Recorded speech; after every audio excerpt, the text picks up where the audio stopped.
Dikutip dari buku cerita Datu-Datu Terkenal Kalimantan Selatan, satu di antara datu, gurunya para datu, yang memiliki macam karomah dan keistiqomahan dalam beribadah, yaitu beliau adalah Datu Suban.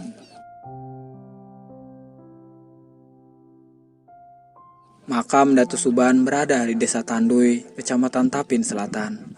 Hingga saat ini, makam beliau masih terawat dan dijaga. Setiap bulan Sakban dilaksanakan peringatan tahunan wafatnya Datu Suban dan para muridnya oleh warga sekitar. Nama Datu Suban sendiri diabadikan menjadi nama jalan di kawasan ruang terbuka hijau Rantau Baru, Kelurahan Rantau Kiwa, Kecamatan Tapin Utara.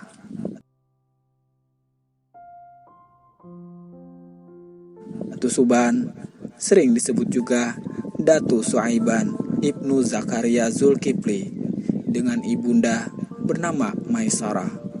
Beliau hidup di Kampung Muning Tatakan, Kabupaten Tapin Rantau, Kalimantan Selatan. Semasa hidupnya mempunyai martabat tinggi dan mulia, ramah dan paling disegani, yang patut kita teladani.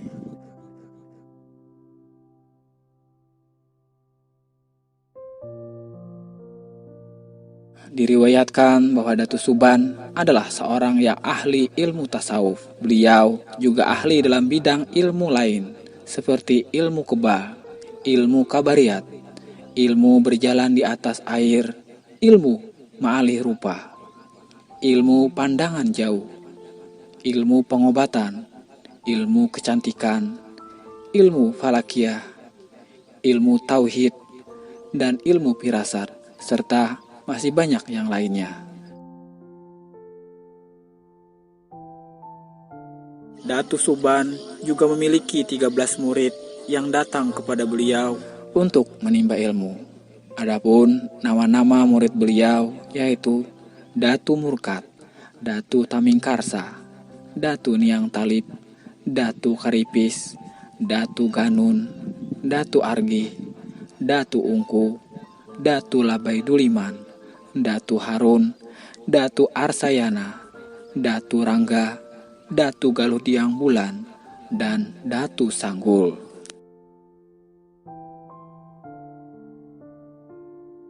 Datu Suban juga dikenal sebagai seorang wali Allah yang memiliki karamah kasab. Beliau jugalah yang dimampukan Allah Subhanahu wa Ta'ala membaca dan mengajarkan kitab Barencong. Kitab Barencong tersebut beliau dapat dari Datu Nuraya yang membuat kitab tersebut.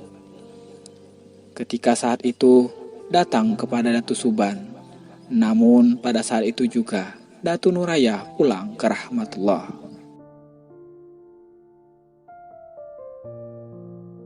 Setelah Datu Suban mempelajari kitab Barencong lembar demi lembar hingga selesai, isi kandungan dari kitab Barencong terdapat banyak berbagai ilmu yang mencakup ilmu keduniaan dan ilmu untuk akhirat.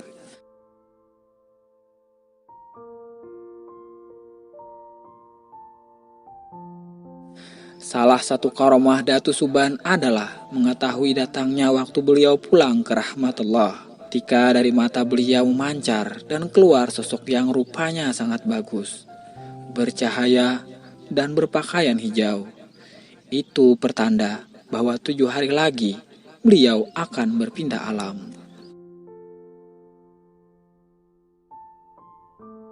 Setelah itu, 4 hari kemudian, dari badan Datu Suban mengeluarkan cahaya amat terang berwarna putih.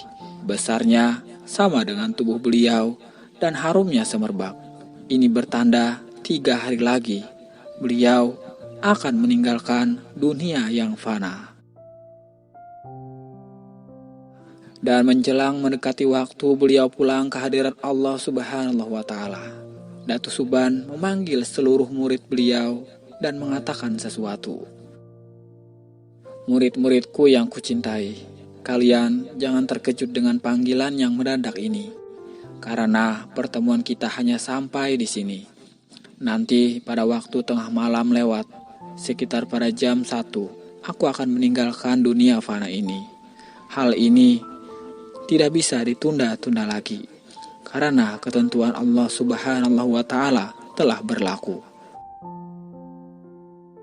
ucap Datu Suban.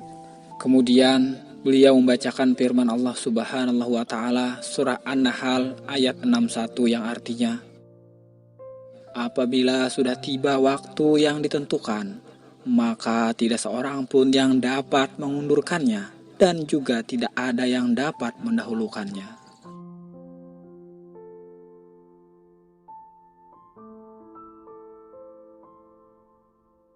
Setelah itu, Datu Suban mengajak murid-murid beliau yang berhadir pada saat itu untuk berzikir bersama, untuk mengantar kepulangan beliau kembali kepada Allah Subhanahu wa Ta'ala.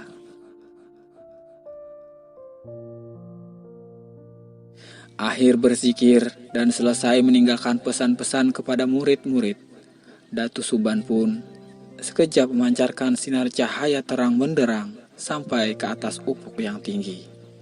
Kemudian lenyap ditelan kemunculan cahaya rembulan.